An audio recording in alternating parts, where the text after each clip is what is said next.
Compass ধারাবাহিকের অগ্রিম update নিয়ে চলে এসেছি। বিস্তারিত জানতে ভিডিওটি না টেনে সম্পূর্ণ দেখতে থাকুন। গল্পের শুরুতেই দেখা যাবে ডক্টর মিত্র ইনজেকশনটা রেডি করে ফেলে। এরপরে যখনই বুবলি ও বাবুলালকে ইনজেক্ট করতে যাবে ঠিক তখনই আচমকায় কলিং বেলটা বেজে ওঠে। এরপরে দেখা যায় অখিলেশ ও ডক্টর মিত্র দুইজনেই চমকে যায়। এরপরে অখিলেশ বলতে থাকে, কি হলো এসব? এখানকার খবর তো কেউ জানে না, এ বাড়ির ঠিকানা তো কেউ জানে না, তবে কে এলো, কে কলিং বেল বাজালো? তখন ডক্টর মৈত্র বলতে থাকে, কোনোভাবে কম্পাস নাই তো? তখন অখিলেশ বলতে থাকে, না না, কম্পাস হবে কিভাবে? কম্পাস এখানের খবর কিভাবে জানবে? এদিকে দেখা যায় বিহান বলতে থাকে, মা, ব্যাপারটা কি পুলিশকে জানালে ভালো হতো না? এরপরে অখিলেশ এসে যখনই দরজা খুলতে যাবে ঠিক তখনই বিহানের কথা শুনে ফেলে। এরপরে চমকে যায়। এরপরে বলতে থাকে, বিহানের কণ্ঠ মনে হলো। বিহান এখানে কি করছে? এরপরে দরজার সঙ্গে কান বাঁধিয়ে শুনতে পায় ঋতুজা, কম্পাস ও বিহান তিনজনে একসঙ্গে দাঁড়িয়ে কথা বলছে। এরপরে এদিকে দেখা যায় কম্পাস ঋতুজাকে বলতে থাকে, পুলিশকে কিন্তু জানানো যাবে না মা, এখানে কিন্তু অখিলেশ চৌধুরী জড়িত। এটা যদি পুলিশ জানাজানি হয়ে যায় তবে কিন্তু পুরোটা সবাই জেনে যাবে। এরপরে আমাদের ফ্যামিলির উপরে কিন্তু এফেক্ট করবে এই ব্যাপারটা। তখন দেখা যায় বিহান বলতে থাকে, কি হলো মা, কম্পাস তোমাকে কি বললো বলো তো? তখন দেখা যায় ঋতুজা বলতে থাকে, কই না তো, কিছু তো বলেনি। এদিকে দেখা যায় অখিলেশ দৌড়ে আসে ডক্টর মৈত্রর কাছে আর বলতে থাকে, তোমার রিচার্জ বন্ধ করো, এখানে বিহান, কম্পাস ও ঋতুজা তিনজনেই এসেছে, এবার কি করব এটাই তো বুঝতে পারছি না। তখন দেখা যায় ডক্টর মৈত্র বলতে থাকে, কি বলছো এসব? ওরা কিভাবে এলো?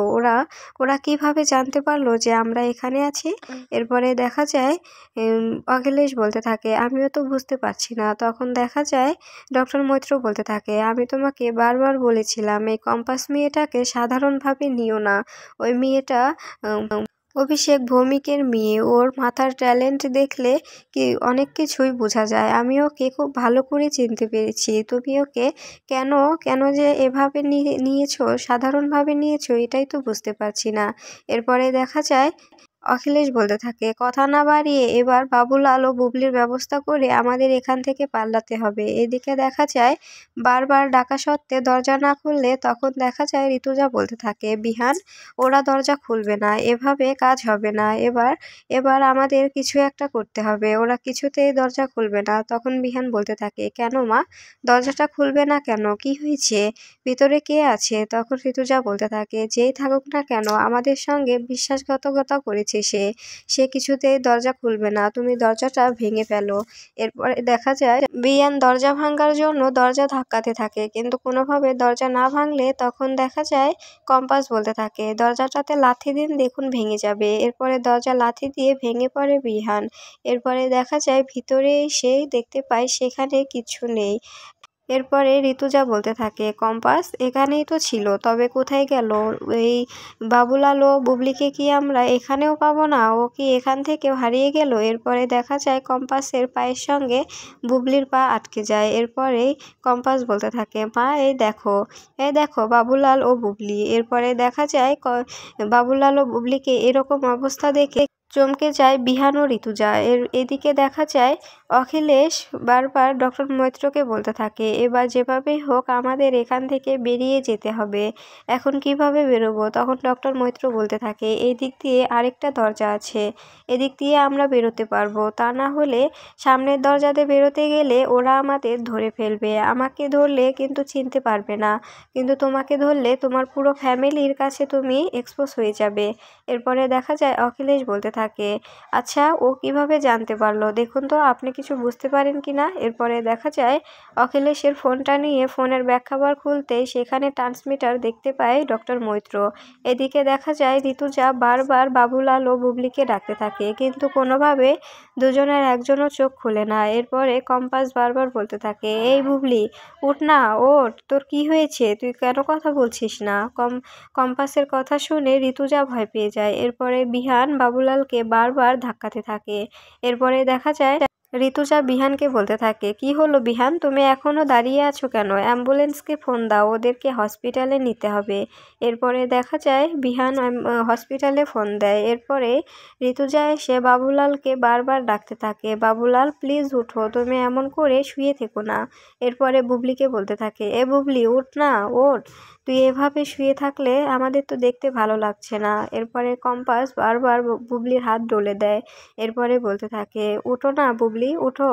এদিকে দেখা যায় ট্রান্সমিটার দেখে অবাক হয়ে যায় ডক্টর মৈত্র ও অখিলেশ। এরপরে অখিলেশকে ডক্টর মৈত্র বলতে থাকে, তোমার দোষেই সবটা এমন হয়ে গেল, আমাদের সব প্ল্যান পন্ডুল হয়ে গেল।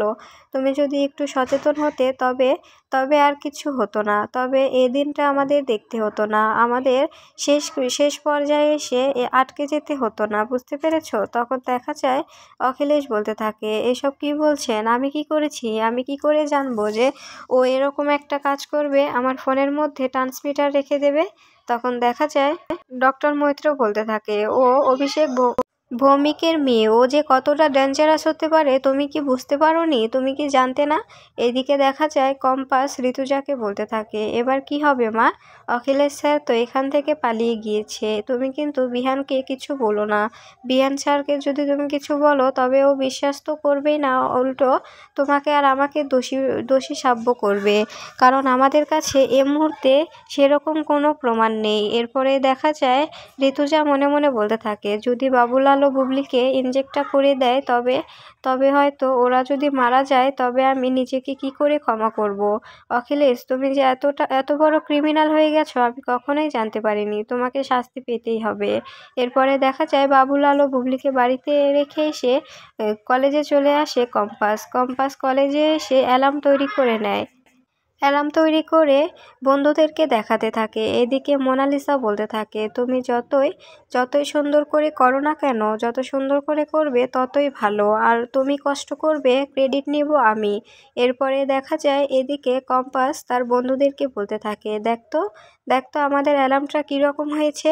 এদিকে দেখা যায় মোনালিসাকে ফোন করে সবটা জানিয়ে দেয়। তখন মোনালিসা বলতে থাকে, হ্যাঁ দেখ তুই কিভাবে ও কোথায় রাখে। এরপরে দেখা যায় কম্পাস বলতে থাকে, আমি এই অ্যালার্মটা বাড়িতে নিয়ে যাব, এখানে রাখাটা মোটেও সেফ হবে না। এরপরে কম্পাস অ্যালার্মটা বাড়িতে নিয়ে আসে, আর বাড়িতে নিয়ে এসে আলমারিতে রেখে তালা দিয়ে চাবিটা নিজের পকেটে পরে নেয়। এরপরে দেখা যায় আড়াল থেকে সবটা দেখছিল মাহি দেখতে থাকে কম্পাস চাবিটা কোথায় রাখে। কম্পাস যখনই চাবিটা নিজের পকেটে রেখে দেয় তখন ভয় পেয়ে যায় মাহি মনে মনে বলতে থাকে, এবার আমি ওই অ্যালার্মটা কিভাবে মোনাদির হাতে তুলে দেব, তার চাবি তো কম্পাসের কাছে। এরপরে দেখা যায় মোনাকে বলতে থাকে, মোনাদি এবার আর কোনোভাবে আমি তোমাকে হেল্প করতে পারবো না, কারণ কম্পাস অ্যালার্মটা ওর আলমারিতে রেখে আলমারির লক করে চাবিটা নিজের পকেটে রেখে দিয়েছে। আমি তো আর প্রফেশনাল পকেটমার নয় যে কম্পাসের পকেট মেরে চাবি নিয়ে আসবো। এদিকে দেখা যায় মোনালিসা বলতে থাকে, তুমি বুঝতে পারছো না মাহি, তুমি যদি আমাকে অ্যালার্মটা না এনে দিতে পারো তবে আমার সঙ্গে বিহানের সম্পর্কটা নষ্ট হয়ে যাবে, আমি যে কি বিপদে পড়বো তুমি এটা মোটেও বুঝতে পারছো না। এরপরে মাহি ফোনটা কেটে দেয়। এরপরে দেখা যায় অভিকেন বাবু এসে বলতে থাকে, কি হয়েছে মোনা, ভীষণ টেন্স দেখাচ্ছে তোমাকে। তখন মোনালিসা বলতে থাকে, দাদু আমি তো অনেক বড় বিপদে পড়ে গেছি, আমি কি করব বুঝতে পারছি না। তখন দেখা যায় অভিকেন বাবু বলতে থাকে, আমি জানি যে তুমি কি বিপদে পড়েছো, সবটা আমার উপরে ছেড়ে দাও, আমি ম্যানেজ করে নেব, তোমাকে কিচ্ছু ভাবতে হবে না। এরপরে দেখা যায় মোনালিসা বলতে থাকে, দাদু তুমি বুঝতে পারছো, আমি যদি এই জিনিসটা সবার সামনে এক্সপোজ না করতে পারি তবে আমার সঙ্গে বিহানের সম্পর্কটা নষ্ট হয়ে যাবে, বিহান আমার সঙ্গে ব্রেকআপ করে দেবে। তখন দেখা যায় অভিকেন বাবু বলতে থাকে, তুমি ভেবো না, সবটা আমি ম্যানেজ করে নিব, তুমি তোমার মতো থাকতে পারো। এরপরে দেখা যায় অভিকেন বাবু কাউকে একটা ফোন করে আর বলতে থাকে, আমার 5টা মেয়ে লাগবে কাল সন্ধ্যার জন্য, একটা মেয়ের ছবি পাঠিয়ে দিব, ওর থেকে একটা জিনিস ছিনিয়ে নিতে হবে। এইদিকে দেখা যায় সন্ধ্যায় অ্যালার্মটা নিয়ে বেরিয়ে পড়ে কম্পাস, আর খবরটা মোনাকে দিয়ে দেয় মাহি। মাহি ফোন করে বলতে থাকে, এই মাত্র কম্পাস বাড়ি থেকে বেরিয়ে গেল। তারপরে দেখা যায় মোনালিসা মনে মনে বলতে থাকে, এবার তুমি বেরো কম্পাস, তোমার জন্য রাস্তায় ওত পেতে বিপদ দাঁড়িয়ে আছে। এরপরে দেখা যায় বাড়িতে সবাইকে প্রণাম করে সবার থেকে আশীর্বাদ নিয়ে কম্পাস বাড়ি থেকে বেরোনোর জন্য রেডি হতে থাকে। এরপরে ঋতুজা বলতে থাকে, যাও মা, তুমি আমাদের নোবেল ফিউচারের মুখটা উজ্জ্বল করে এসো। এরপরে কম্পাস বলতে থাকে, দোয়া করো মা, আমি যেন আমাদের নোবেল ফিউচারকে ফার্স্ট প্রাইজ পাইয়ে দিতে পারি। এই বলেই বাড়ি থেকে বেরোতে যাবে, ঠিক তখনই অখিলেশ বাড়িতে ঢুকে। আর অখিলেশকে দেখে কম্পাস মনে মনে বলতে থাকে, অখিলেশ চৌধুরী, তোমার মুখোশ খুলতে বেশি সময় লাগবে না আমার। তোমার মুখোশ আমি খুব শীঘ্রই খুলে দেব। এরপরে দেখা যায় অখিলেশের দিকে তাকিয়ে রেগে যায় ঋতুজা। ঋতুজা অখিলেশকে দেখে মুখ বাঁকিয়ে সেখান থেকে চলে যেতে চায়। ঠিক তখনই অখিলেশ ঋতুজার সামনে এসে দাঁড়ায় আর বলতে থাকে, বলো তো ঋতুজা, তোমার কি হয়েছে? কদিন হলো তোমার সামনে আমি এলে তুমি কেমন আমাকে এড়িয়ে চলছো? তখন দেখা যায় ঋতুজা বলতে থাকে, এমন অনেক কিছুই হচ্ছে আমার চোখের সামনে, যেটা আমরা কেউ কল্পনাও করতে পারছি না। আমরা যে কি নিয়ে কিসের মধ্যে মেতে উঠেছি, কি খেলায় মেতে উঠেছি, এটা আমরা নিজেও জানি না। আর এসবের মধ্যে যে কার কি হবে এটা আমি নিজেও বুঝতে পারছি না। এরপরে দেখা যায় ঋতুজার এমন কথা শুনে ভয় পেয়ে যায় অখিলেশ। এদিকে দেখা যায় রাস্তায় অ্যালার্ম নিয়ে একা একা হাঁটতে থাকে কম্পাস হাঁটতে থাকে কলেজের উদ্দেশ্যে। পিছন থেকে একে একে একজন করে মেয়ে বেরিয়ে আসতে শুরু করে, আর সবাই মিলে এক হতে শুরু করে কম্পাসকে মারার জন্য। এদিকে দেখা যায় কম্পাস একা একা যেতে থাকে আর মনে মনে ভাবতে থাকে, আজকে তাড়াতাড়ি আমাকে কলেজে পৌঁছাতে হবে আর অ্যাওয়ার্ড ফাংশনেও যেতে হবে। এরপরে দেখা যায় এদিকে মেয়েগুলো সবাই একসঙ্গে হতে থাকে আর কম্পাসকে মারার প্রস্তুতি নিতে থাকে। এরপরে দেখা যায় মেয়েগুলো একসঙ্গে হয়ে বলতে থাকে, তোরা রেডি তো মেয়েটার হাত থেকে ওই জিনিসটা ছিনিয়ে নিতে? ভালোই দিলেতে দিল, তা না হলে মেরে ফেলে দেব। কোনো দ্বিধাবোধ করব না, আমাদের ওই জিনিসটা চাই তো চাই। এরপরে দেখা যায় কম্পাস বুঝতে পারে যে তাকে কেউ ফলো করছে। বুঝতে পেরেই কম্পাস সেখান থেকে দ্রুত যাওয়ার চেষ্টা করে। এরপরে দেখা যায় মেয়েগুলো সবাই মিলে কম্পাসকে ঘিরে ফেলে আর কম্পাসের হাত থেকে অ্যালার্মটা নেওয়ার চেষ্টা করে, কিন্তু কম্পাস কোনোভাবে অ্যালার্মটা দিতে রাজি না হলে তখন কম্পাসকে মেয়েগুলো মারতে শুরু করে। মাথায় আঘাত করলে মাটিতে লুটিয়ে পড়ে কম্পাস।